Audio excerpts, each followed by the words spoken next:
Is your child underweight? You look at him, you think he looks way too thin, and you worry that he's not eating enough, not getting enough nutrition, and you're not sure what to do. In this video, I'm going to take you through checking your child's growth chart and a few tips about what you can do to help improve your child's overall growth and weight status if you need to do so.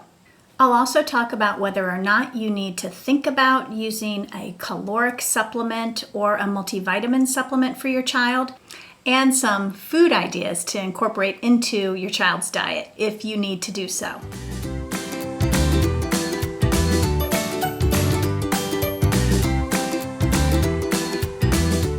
Hey everyone, welcome to The Nourished Child on YouTube. I'm Jill Castle. I'm a pediatric dietitian, and this is my space for helping parents like you learn about childhood nutrition, feeding kids, and helping them thrive and grow the way they're supposed to. So today we're talking about whether or not your child is underweight and what to do if you do have a child who is growing slowly or is not gaining weight properly. So the first point I want to talk about is doing a reality check about whether or not your child is really underweight. I talk with a lot of parents who think their child looks like they don't eat enough, or they have a picky child and eating isn't great. That child is grazing, and oftentimes parents panic a little bit because they're worried that as a result their child's going to be underweight. There's a really objective way to look at and evaluate whether your child's underweight or not, and that is by looking at the growth chart. So on your child's growth chart, you probably have one for a while tracking your child's overall growth, because that's what pediatricians do. That's what all of those annual appointments are for, to check height and weight and your child's overall health. Normal growth will be able to be seen on a growth chart when you look at your child's weight and height. And if you have a child under the age of 3 years of age, you can look at head circumference also. But the channels of the growth chart will progress in a pattern that is sort of a curve. And on that curve, typically there are different channels, anywhere from the 5th percentile all the way up to the 95th percentile. And typically a child will grow in a single channel. So they might be growing along the 25th to 50th percentile for weight, for example. And perhaps they grow along the 85th to 95th percentile for height. That would be sort of a tall, thin child. Those are an example of what those growth percentiles would look like. So when you look at the growth chart over time, children are growing sort of predictably in their channels that they've established over the years. Now, during elementary school and middle school, we might see fluctuations in those growth channels, particularly if a child is gaining more weight. You'll see that on the growth chart. But in the case of whether or not your child is underweight, we can look objectively at the growth chart and see, is your child continuing to grow in their weight channel and their height channel as he or she has been doing all along? If that is the case, then your child is probably not underweight. Your child is probably growing normally for his particular genetic history and individual constitution. In a child who might be underweight, what we see is that the growth channel decelerates, or a child just is inching lower and lower on that growth curve, and may even cross to a lower growth channel. So for example, if your child was growing at the 25th to 50th percentile for weight, they might transfer down into the 10th to 25th percentile, and then into the 5th to 10th percentile, and perhaps even do what we call fall off the growth chart, which is where they fall below the 5th percentile. So objectively speaking, we can look at how your child is growing over time and be able to see whether your child is underweight for his personal tendencies. So what happens to children when they don't get enough nutrition, or they don't get enough to eat. As we look at that growth chart, we may see that a child loses weight, although that is not typically the first sign that we see on the growth chart.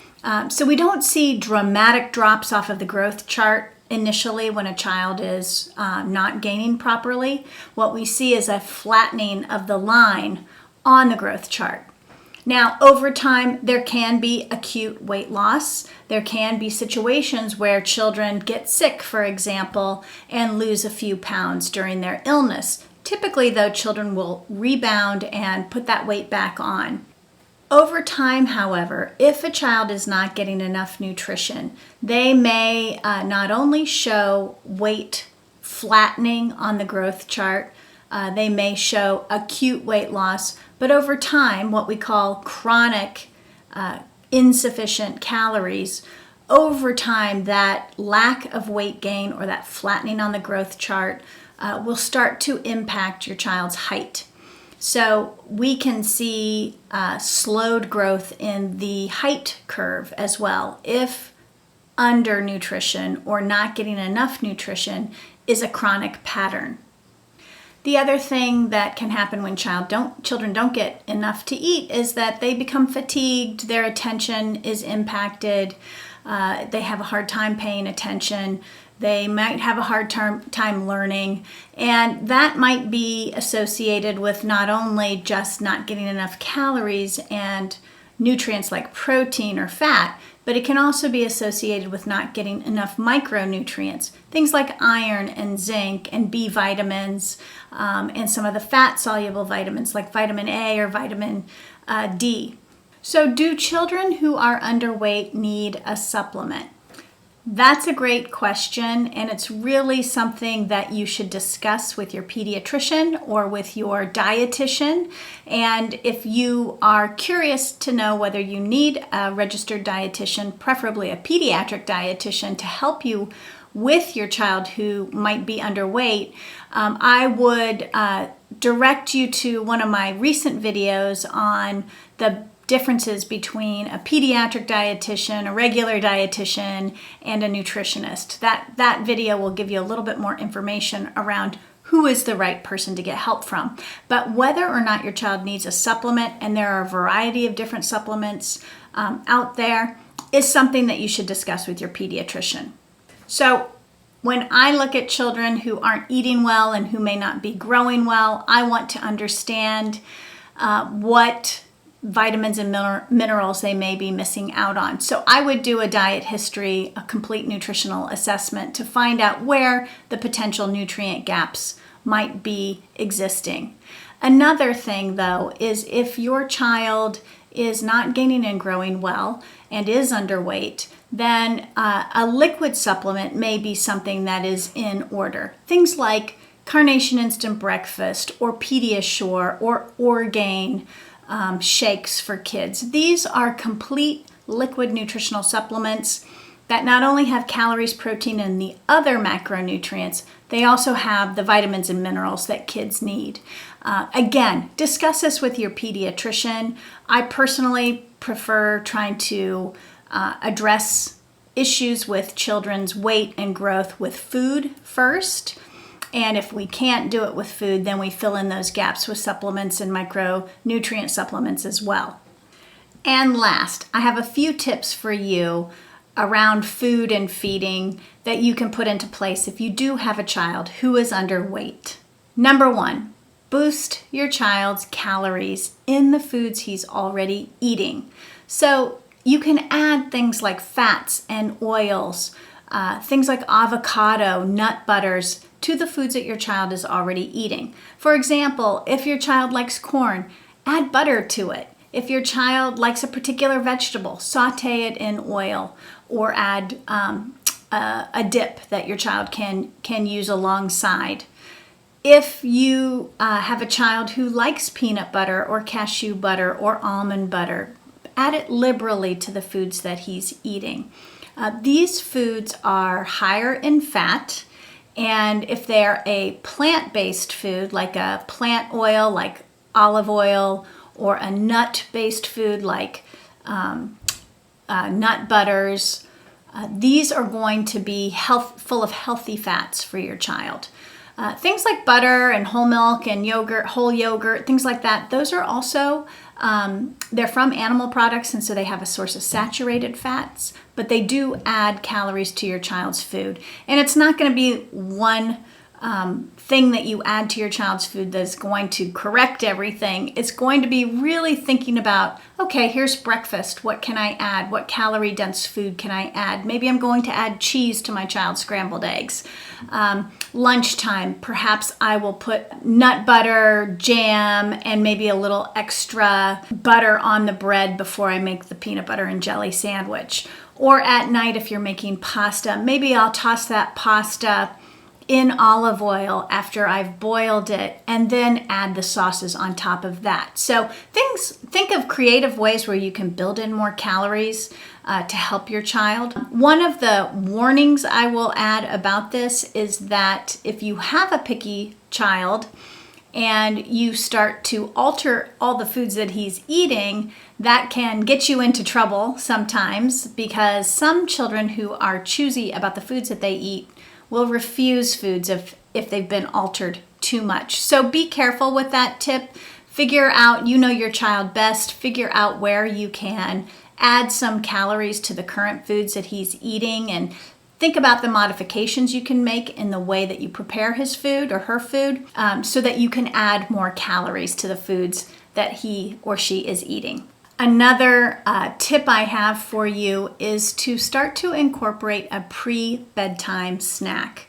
Now, I like this to be more ritualized, meaning that it happens every night. It's not willy-nilly, and it's a nutritious food. It's not a bowl of ice cream every night. It might be peanut butter toast before bed with a glass of milk, or it might be a bowl of cereal made with full-fat milk. It might be peanut butter and crackers, or it could be half a sandwich with meat and mayonnaise and lettuce, or something that is nutritious and it is going to be something you can do every night.